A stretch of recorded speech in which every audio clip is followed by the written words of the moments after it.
trop de bruit. Trop. Bon écoutez, si vous entendez claquer derrière, c'est le fer à repasser, hein. Rien de méchant, mais voilà, si vous vous posez la question, c'est ça. Parce qu'il a pas l'air de vouloir s'arrêter du tout. Coucou YouTube, contente de vous retrouver aujourd'hui pour une petite vidéo. Comme je vous ai dit, là je vais pas avoir le temps de faire des gros projets. Donc là c'est mon seul jour de repos pour cette semaine et la semaine prochaine ça va être pareil. Donc j'en profite pour vous faire une petite vidéo parce que je vais pas avoir le temps et je suis très fatiguée. Peut-être que ça se voit à ma gueule mais les éclairages doivent aider un petit peu. Mais en tout cas voilà, je me propose de vous montrer un petit truc facile à tourner et peut-être qui vous intéressera. Aujourd'hui on va parler de cette petite chose, le zip invisible et vous montrer un petit peu ma méthode, ma technique pour poser parfaitement les zips invisibles. Je dois dire que j'en suis assez fière, que mes zips invisibles sont pour la plupart du temps plutôt bien posés. Je la donne parfois à des collègues qui elles se plaignent de la pose de zip invisible dans le travail. Et en général quand je leur donne mes petites astuces, et bah ça se passe beaucoup mieux. Donc j'espère que pour vous ça sera pareil. Bah écoutez, c'est parti. Alors pour le prérequis, avant le début de ce petit tuto, je me suis donc munie d'un zip invisible et d'une petite pièce d'étude que j'ai préparée à l'avance. Donc là ici on va se mettre dans un contexte où par exemple on va monter, comme la plupart du temps les zips sont montés dans le dos, hein, en règle générale. On va se dire que c'est par exemple le dos d'une jupe. Donc vous voyez que j'ai fait avec deux tissus différents. J'ai un tissu différent pour le haut, on va croire que c'est une sorte de basque ou une ceinture. Et le bas, le reste de ma jupe. Et donc j'ai une couture en bas, voilà, comme si c'était le bout de mon zip au milieu dos. Ça peut aussi marcher pour les jupes, enfin pour les robes plutôt. On peut imaginer que là c'est le bas de ma robe et que j'ai une couture de taille et ça continue après au dessus. On peut vous mettre un petit peu dans le contexte en tout cas. Donc j'ai la couture milieu dos avec une couture ouverte. Ici dans le dos, comme vous voyez, j'ai repassé en couture ouverte, hein. Vraiment je me suis mis comme si c'était un vrai vêtement.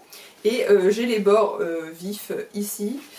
Je me suis pas emmerdée à faire un coup de surjeteuse ou quoi, j'ai horreur de ça. Donc voilà, hein, on va imaginer que c'est propre et bien fait. Donc déjà premier conseil, si vous le pouvez, si votre vêtement vous le permet en tout cas, essayez de monter vos zips au moment où vous êtes le plus à plat possible. Donc par exemple sur une jupe, on va prendre encore cet exemple, si vous avez la possibilité de monter vos deux dos ensemble, donc la couture qui va de l'ourlet jusqu'à l'arrêt de votre zip avant de monter les côtés, bah faites-le.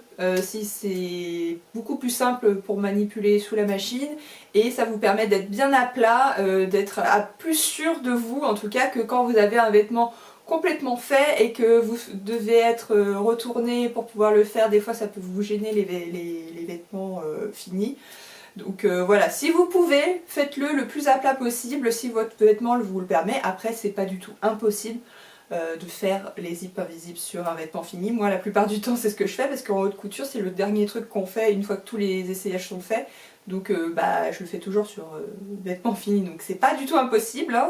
Mais si vous êtes débutant je vous le conseille vivement. Ensuite je l'ai pas fait sur ma pièce d'étude parce que j'en ai pas, mais si vous avez un tissu un peu fragile, par exemple moi vous voyez que c'est un coton tout bête, tout fin, comme pour une chemise à peu près. Bah, si vous en avez, mettez peut-être un petit peu de thermocollant juste sur la ligne où vous allez piquer votre zip pour solidifier un petit peu, parce que s'il y a des tensions un peu fortes sur votre zip parce que c'est un vêtement un petit peu serré, un peu cintré, ça peut arracher un petit peu le tissu avec le temps. Moi ce que j'avais appris en prêt-à-porter, c'est qu'on mettait souvent des droits fils thermocollants, donc c'est comme un ruban mais thermocollé en fait, qu'on colle avec le fer à repasser. Après vous pouvez très bien prendre sur une laise de thermo, couper des petites bandes dans le droit fil et les coller comme ça au niveau du zip. Faites bien attention de les coller à cheval sur votre piqûre de fini de votre zip et pas que à l'intérieur ou que à l'extérieur. Évitez surtout qu'il y en ait trop à l'extérieur de votre couture parce que ça peut se voir sur le vêtement. Certains tissus ça peut se voir.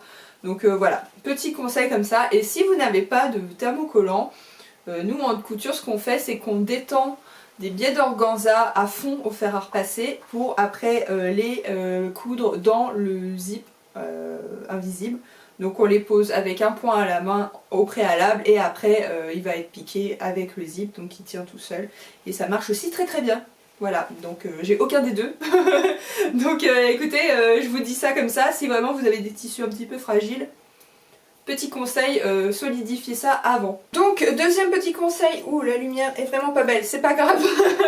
En tout cas, deuxième conseil, je vais vous dire de bien décatir votre zip invisible. Putain, j'ai vraiment du mal à dire le mot. Et comme ça permet en fait de le stabiliser parce que comme c'est une maille synthétique, bah ça peut bouger avec la chaleur. Donc si vous le faites monter sur votre vêtement sans l'avoir décati, que après l'avoir monté, vous mettez un coup de fer dessus et qu'il se rétracte, parce que c'est souvent ce qui peut arriver avec ce genre de matière, et ben vous allez avoir votre matière qui va faire plein de gondoles.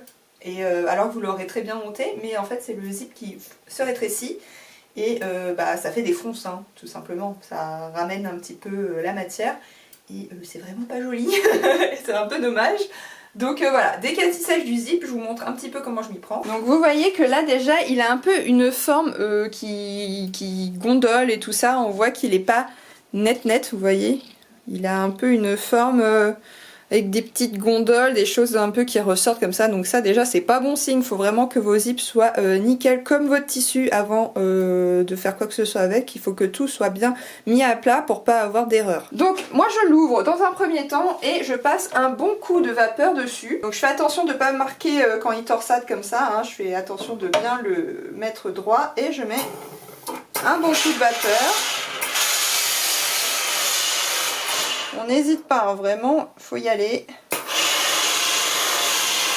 Si tu veux te déformer, mon coco, c'est maintenant. Voilà, donc maintenant que je l'ai repassé dans un premier temps ouvert, je le referme. Attention de ne pas vous brûler avec le curseur. Et j'y retourne à plat.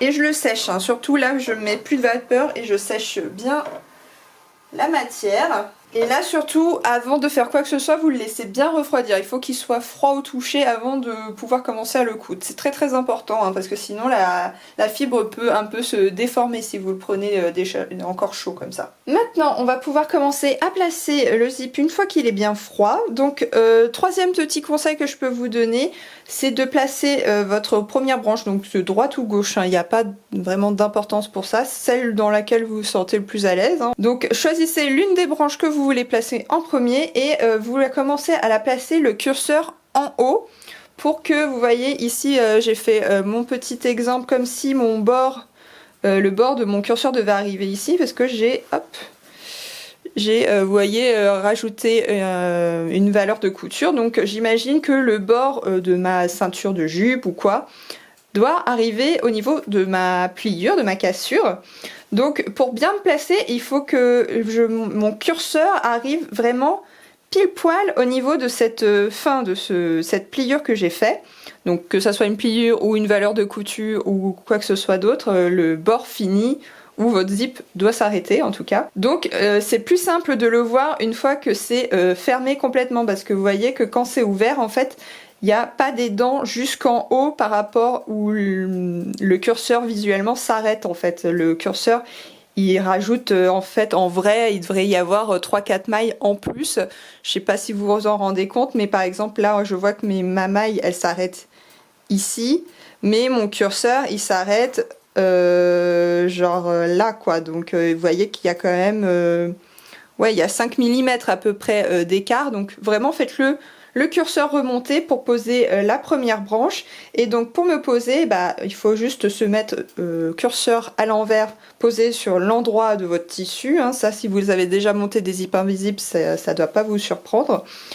Donc surtout je fais attention de ne pas prendre ma petite marge ici puisque ça normalement c'est ma valeur de couture, il faut que je la garde accessible pour pouvoir par exemple coudre ma doublure. Donc j'essaye de me mettre le haut du curseur le plus proche de ma pliure et on va imaginer que j'avais 1 cm de couture pour mon milieu dos et bah, vous avez de la chance parce que la plupart du temps les zips bah, ça fait pile poil 1 cm quand vous piquez bien au bord de votre zip, donc on va pas se casser la tête, on se met bien le bord de mon zip sur le bord du tissu avec le centimètre de courturage et avec du coup le curseur qui arrive bien au niveau de ma pliure, de ma cassure, de ma fin de ceinture en tout cas. Donc je me mets une petite épingle au moins en haut, et le bas vous n'êtes même pas obligé puisque normalement vous laissez aller votre zip tout simplement jusqu'en bas avec la machine à coudre. Et surtout pour l'instant on ne fait que un côté, c'est là toute la subtilité de ma technique, on ne fait que un côté pour le moment. Donc on va passer sur la machine. Comme vous voyez, moi j'ai mis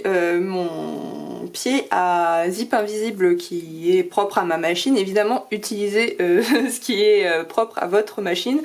Je crois que sur les machines familiales ça ressemble pas du tout à ça, les pieds de zip invisible ici.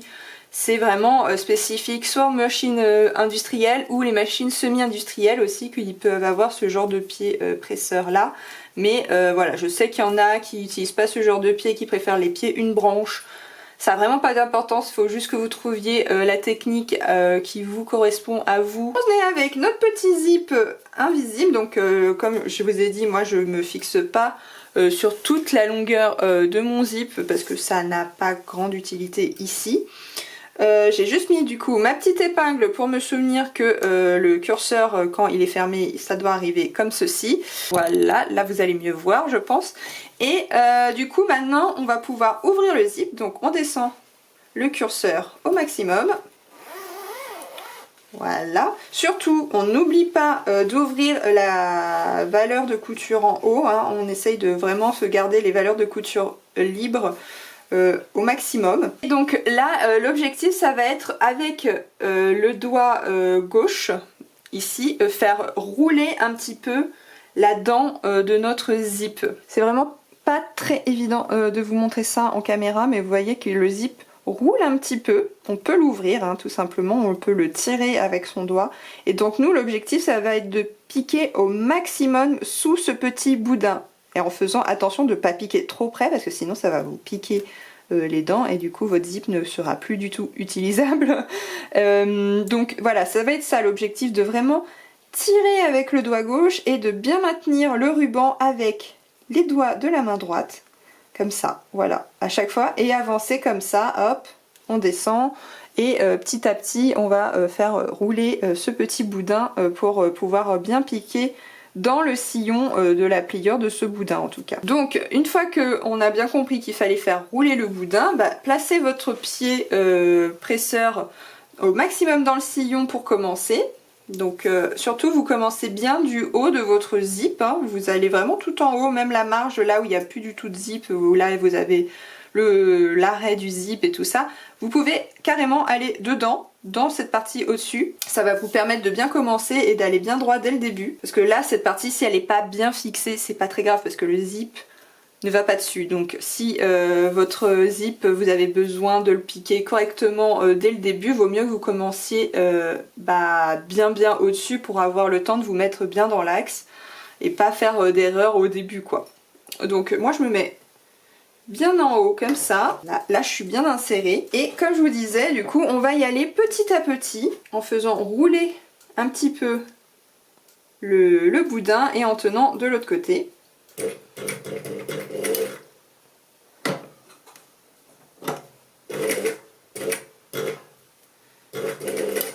J'oublie pas d'enlever l'épingle une fois que j'ai fait quelques points. Vous pouvez aussi vous faire un petit point d'arrêt, mais moi je préfère faire des nœuds après au fil sur l'envers, parce que ça peut gêner parfois un petit peu.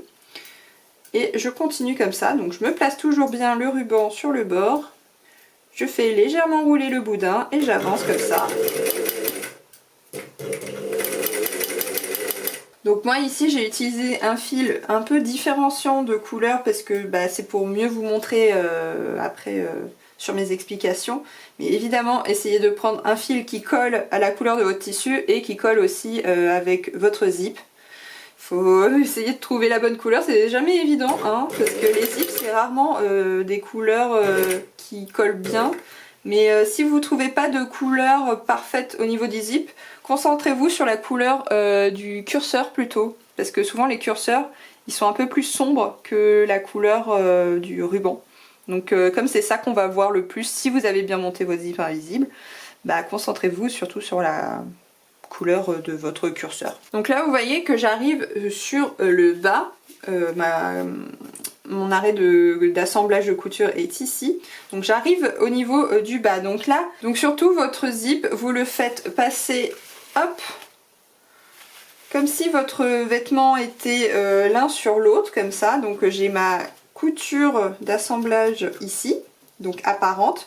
Si vous travaillez sur un vêtement fini, donc où il vous reste plus que le zip à poser, en tout cas si le vêtement est fermé, c'est mieux de faire vos montages sur l'envers, donc de retourner comme une chaussette votre vêtement sur l'envers pour pouvoir le monter, parce qu'il faut avoir accès à la couture de milieu dos. Comme je suis pas en vêtement fermé, il faut juste avoir la couture apparente vers nous. Vous voyez que ma couture, elle s'arrête ici, au niveau de mon épingle.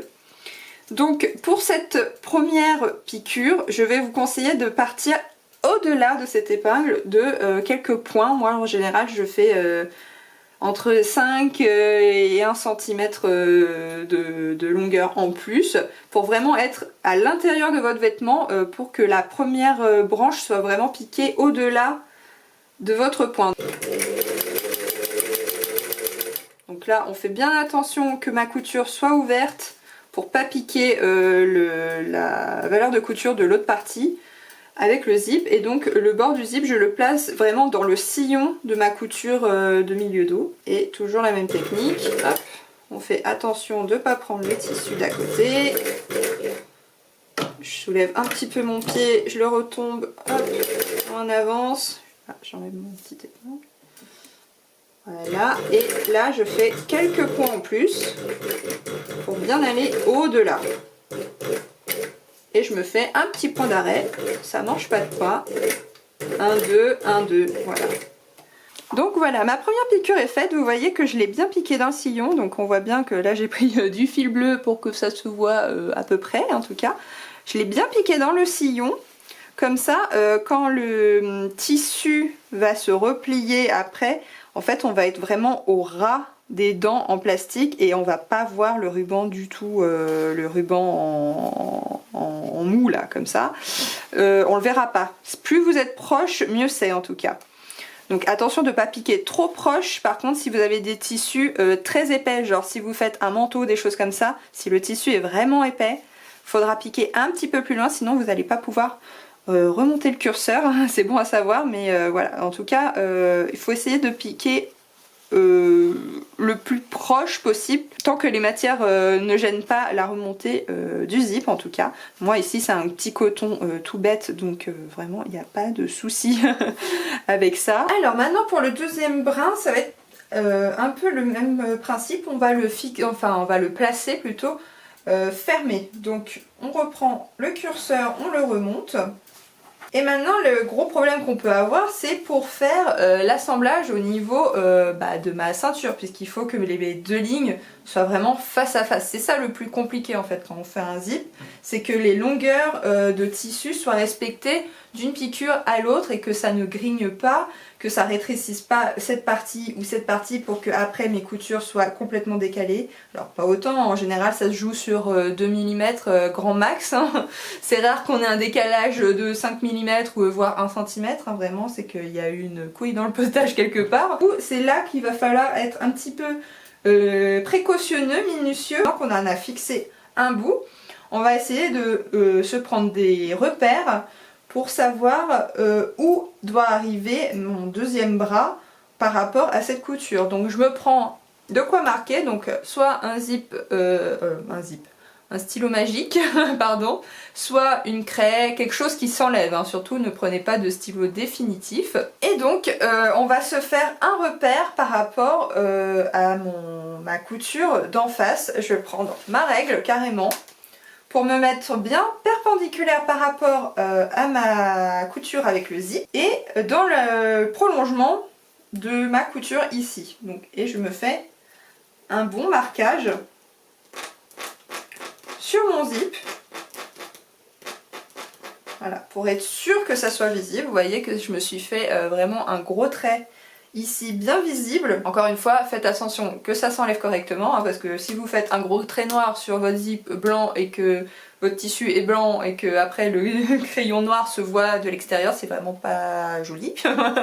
Donc je préfère vous prévenir, hein, c'est des erreurs qu'on peut faire, donc voilà, au moins c'est dit. Et maintenant on va s'ouvrir pour pouvoir s'installer mon deuxième morceau sur la partie où je dois le coudre et faire en sorte que du coup ma couture soit sur le repère que je me suis installé. Donc toujours on part du principe qu'on avait 1 cm de courturage, donc le bord de mon tissu se retrouve au bord de mon ruban de zip et je fais bien attention vraiment que mon repère soit contre ma couture de ceinture et je me mets évidemment une petite épingle. Pareil, je vais me mettre une épingle au niveau de la fin de mon zip, un peu avant d'arriver au niveau de ma couture de milieu dos ici.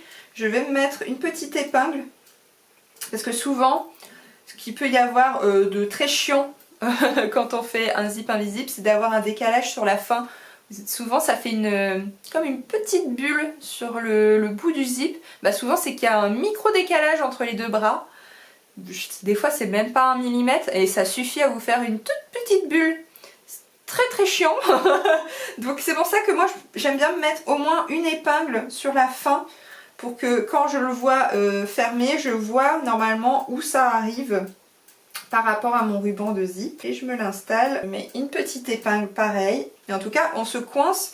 C'est vraiment 2 trucs comme ça. Donc là où vous avez mis vos repères, que ça soit une couture, ça peut être aussi pour un raccord de motif, si vous avez vraiment des lignes à faire raccorder sur votre tissu, voilà. Vous pouvez tout vous marquer comme repère. Si vous en avez plein à marquer, mettez-les tous.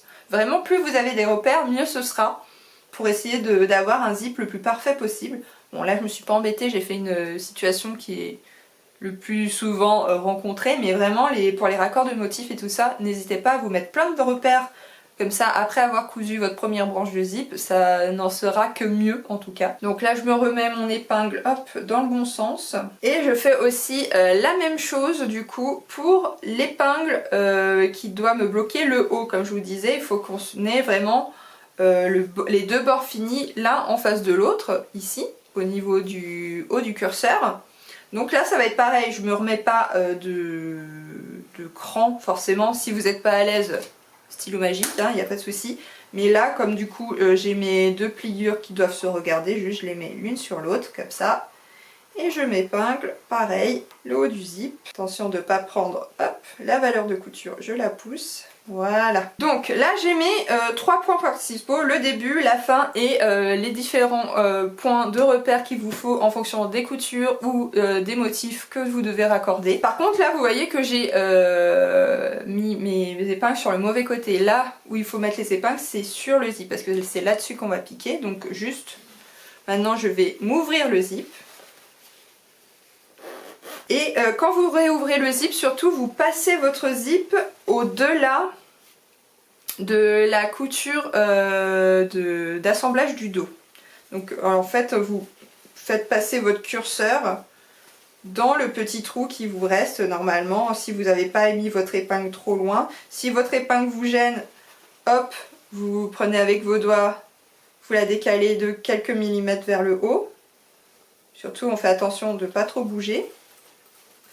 Et là je fais passer, hop, et donc là maintenant je peux faire passer le curseur de mon zip dans la valeur de couture pour que je puisse continuer à ouvrir mon zip au-delà de ma couture milieu dos. Vous voyez que j'arrive à le sortir au-delà de ma couture. C'est très important quand vous faites des zips de prendre un zip plus grand que l'ouverture que vous avez prévue pour votre zip. Si vous avez une ouverture de 20 cm, ne prenez pas un zip de 20 cm, prenez plutôt un 25 cm pour avoir un relâche, pour pouvoir faire ça justement, pour pouvoir ouvrir au-delà de votre couture pour que votre fin de zip soit parfaite.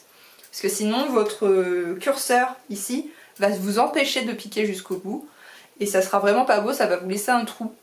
Donc voilà, c'est pour ça, préférez toujours prendre au moins 3 cm de plus de zip, si ce n'est 5. Moi j'aime bien avoir au moins 5 cm de relarge, ne serait-ce que si vous avez une retouche que, je sais pas, vous avez besoin, parce que vous avez vu trop petit, de ragrandir votre zip parce que sinon vos fesses ne passent pas.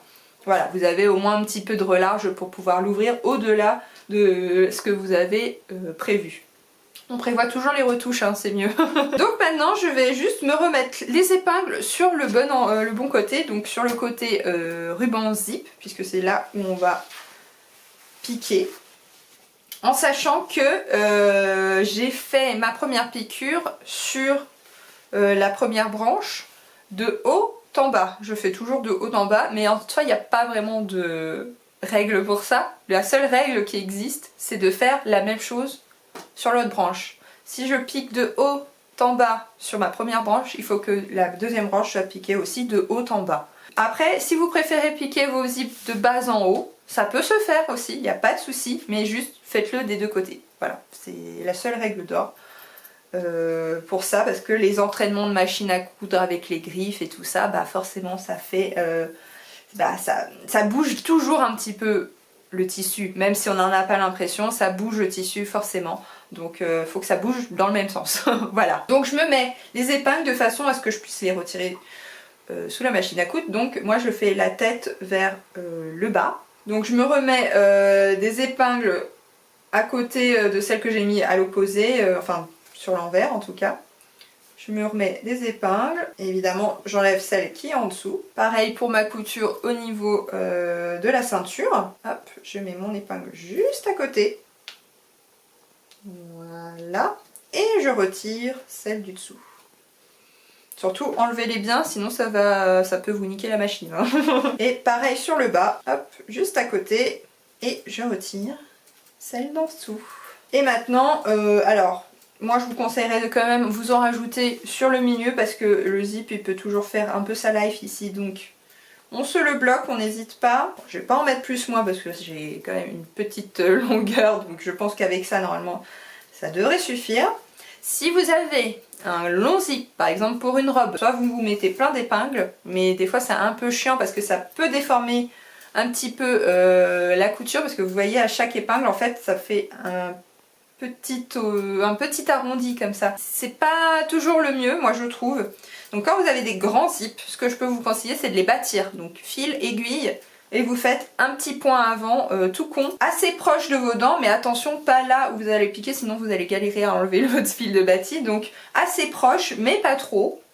Et comme ça va bien vous tenir sans déformer votre ligne, et comme ça vous êtes sûr que ça bougera pas sous la machine et que vos zips sera vraiment parfait. Moi souvent quand c'est des matières où je sais que j'ai qu'une chance, parce que la matière après, une fois que l'aiguille elle est passée, ça laisse un trou, donc voilà, tout ce qui est satin, cuir, les trucs comme ça qui ne supportent pas d'être décousus puis remontés, souvent je me les bâtis, hein, parce que là c'est le moment de vraiment pas se foirer. La première, normalement la première branche il n'y a pas trop de risque, mais la deuxième, là c'est le moment où il faut pas se foirer. Donc première partie de la couture, évidemment on n'oublie pas de relever la petite valeur de couture pour pouvoir faire ses finitions par la suite, hein, surtout, très important. Donc là vous allez voir que au début ça risque de vous déformer un petit peu votre zip avec l'épingle. Donc moi ce que je vous conseille c'est de poser correctement votre pied presseur pour maintenir le début de votre zip en tout cas. Voilà.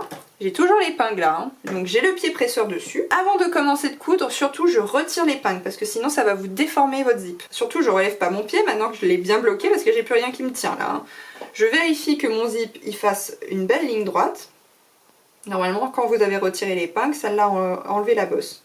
Donc là, on y va, on commence à faire petit point d'arrêt ou comme moi, je préfère faire des petits points, des petits nœuds à la main sur l'envers une fois que c'est fait. Et là, pareil, on va faire comme sur le premier zip, on va bien faire attention que notre bord ici soit raccord avec le zip. Et je tire avec cette fois-ci le doigt de la main droite et je maintiens avec les deux doigts de la main gauche en amont de mon pied presseur, Et petit à petit j'avance comme ça, doucement.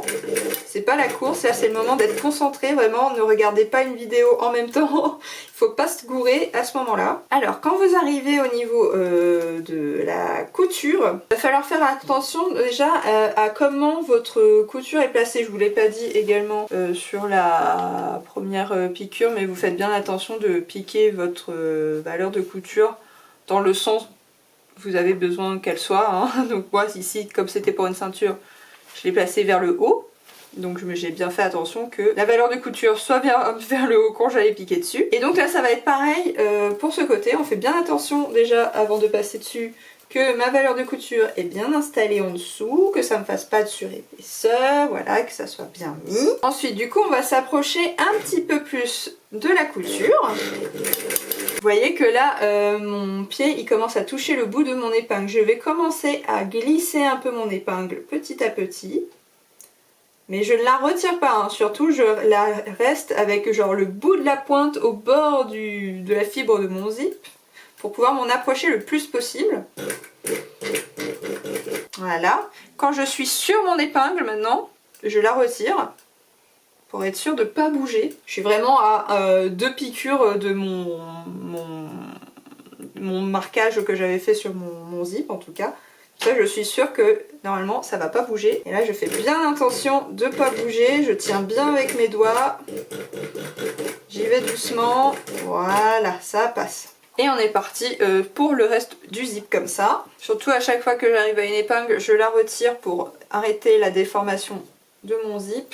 Donc là j'arrive au bas de mon zip, donc surtout je suis bien ouverte au-delà du fini de ma couture d'assemblage. Et donc là ce qu'il va falloir faire, vous vous souvenez que d'un côté j'avais fait au-delà de ma piqûre. Vous voyez que là j'ai encore mon fil bleu qui dépasse, alors que ma couture s'arrête juste là en fait. Donc je suis allée, oui, à peu près 7 mm au-delà de ma couture, de l'arrivée de ma couture en tout cas. Donc si là je suis allée plus loin, en revanche pour cette branche là je vais m'arrêter avant la couture, parce que sinon quand vous allez vouloir remonter votre curseur ça va plus passer. Donc ce qu'il faut faire c'est de s'arrêter quelques millimètres avant, donc 3 mm avant, qu'il y ait au moins 2 ou 3 points qui vous manquent avant le montage du milieu dos. Voilà, l'arrêt de ma couture elle est juste ici. Donc je vais m'arrêter un petit peu plus haut, au-delà de cette piqûre là, pour pouvoir être à l'aise pour remonter après le curseur de mon zip. Donc je fais toujours bien attention aux griffes et j'y vais doucement. Pareil, j'enlève les épingles quand j'y arrive. Je fais bien attention d'être bien au bord de mon tissu, là c'est important parce que sinon ça va pas être bien dans la continuité de votre assemblage en bas. Voilà, petit point d'arrêt ou nœud à la main. Voilà. Attention, les points d'arrêt, les faites pas trop gros parce que sinon ça va vous rajouter des épaisseurs, vous n'allez plus pouvoir remonter le zip après. Voilà, donc l'assemblage est fait. Maintenant je vais pouvoir remonter le curseur. Donc normalement, si vous n'avez pas piqué trop proche, ça va passer tout seul. Donc curseur vers le haut. Vous voyez que je prends mon curseur comme ça et je le remonte. Hop. Voilà, et là ça a passé tranquillou, sans que ça ait besoin de forcer, hein. C'est important de ne pas avoir à forcer pour remonter votre curseur au niveau de l'assemblage de couture. Sinon ça peut vous abîmer votre tissu ou le détendre. Donc là c'est là que ça peut être un petit peu tricky. Maintenant je me mets sur l'endroit. Et mon assemblage est vraiment nickel du premier coup. Je suis très contente. Donc voilà, là j'ai bien vérifié que mon assemblage était bon. Si vraiment vous voyez que l'assemblage n'est pas bon, que vous avez un léger décalage et que vraiment ça va pas, ce que je vous conseille moi c'est de retirer carrément tous les points que vous avez fait sur la deuxième branche, donc celle qu'on vient de piquer. Parce que en fait on n'arrive pas, juste en décousant par exemple un petit boucan comme ça, à recaler. Je sais pas pourquoi, il y a une espèce de malédiction, et ça je vous assure que toutes les couturières sont d'accord avec moi. Si le zip n'est pas posé du premier coup parfaitement, on n'arrive pas à le rattraper. Je ne sais pas pourquoi, mais en tout cas, moi ce que je vous conseille, si vous voyez que vous avez un petit décalage qui va pas, vraiment, décousez toute la branche et refaites toutes les étapes comme je vous ai montré avec les épingles en bas, en haut, à l'assemblage de couture, les intermédiaires et tout ça. Vous le faites bien correctement et vous refaites la piqûre parce que vraiment, je me suis déjà échinée sur des zips pendant je ne sais pas combien de temps à essayer de faire un petit bout par-ci, un petit bout par-là. Ça ne marche jamais. Et donc évidemment, maintenant que le zip est monté, il n'y a pas d'assemblage sans repassage. Donc une fois que vous avez bien vérifié que ici vous n'avez pas de décalage, que en bas ça vous fait pas de boule, pas de cloque, pas de petites bulles, que c'est vraiment nickel comme ici, et ben vous allez pouvoir le repasser. Alors ce que je vous conseille si vous avez un tissu qui marche, c'est de vous munir de carton. Donc moi souvent je garde les calendriers qu'on m'apporte, vous savez, pour la fin de l'année là. Je me coupe une petite bande de 2 cm à peu près, que je me glisse entre ma valeur de couture avec le zip et mon tissu fini. Je me le glisse là-dedans et je repasse avec ça, parce que sinon ça peut vite vous marquer en fait la bande du zip. Vraiment c'est important de faire des essais hein, avec votre tissu avant de commencer tous les montages. Si vous voyez vraiment qu'il marque facilement au fer, carton tout de suite. Hein. Pareil, si vous voulez éviter de lustrer, ce que je vous conseille c'est de prendre un morceau du tissu. Donc vous prenez un petit bout du même tissu, donc vous voyez c'est exactement le même, donc de votre tissu de base, et vous allez repasser avec ça dessus. C'est ce qu'on appelle une pâte sèche. Ça évite de poser votre fer directement dessus et aussi de lustrer votre tissu si vraiment vous avez un tissu qui lustre. Bon ici c'est du coton donc il n'y a pas grand risque et puis de toute façon c'est une pièce d'étude donc on s'en fout, mais vraiment faites attention de ne pas détruire tout votre travail à cette étape là, ça serait vraiment dommage vraiment. Donc là ce que je vous conseille en tout cas c'est de mettre un premier coup de vapeur léger, voilà, histoire de hop, histoire que en fait la vapeur ça va aider à rétracter un petit peu ce qui a pu être détendu sous les machines, parce que comme je vous disais avec les griffes qui entraînent la matière ça détend toujours un petit peu, ça peut cloquer, enfin voilà c'est très subtil hein, mais voilà c'est en ajoutant des petites subtilités les unes par-dessus les autres que à la fin on a un travail parfait. Donc petit coup de vapeur et après on sèche sans trop appuyer, hein, comme je vous disais, on fait attention de ne pas lustrer. Si on veut, petite pâte sèche, petit carton pour pas appuyer sur les valeurs de couture et ne pas marquer. Et on sèche notre petit zip. Oh, j'aurais presque pu faire un raccord motif ici, c'est rigolo, j'ai pas fait exprès, mais écoutez, hein, voilà. Donc voilà, on a un zip nickel maintenant. Je pense qu'on est tous d'accord que là j'ai un raccord absolument parfait. Je suis si satisfaite. Attendez, je vous montre de plus proche. Regardez, c'est vraiment nickel. Mais ma couture, elle est pile poil l'une en face de l'autre. Pareil pour le bas. Ici, vous voyez que j'ai aucune cloque. On voit même pas qu'il y a une différence entre la couture ici d'assemblage et le zip. Vous voyez, il n'y a pas de bosse. Parce que des fois, vous voyez, ça fait... on sent qu'il n'y a pas la même valeur prise, et du coup ça fait une petite bosse ici, mais là il n'y a pas du tout. Pas de cloque, rien. Très lisse.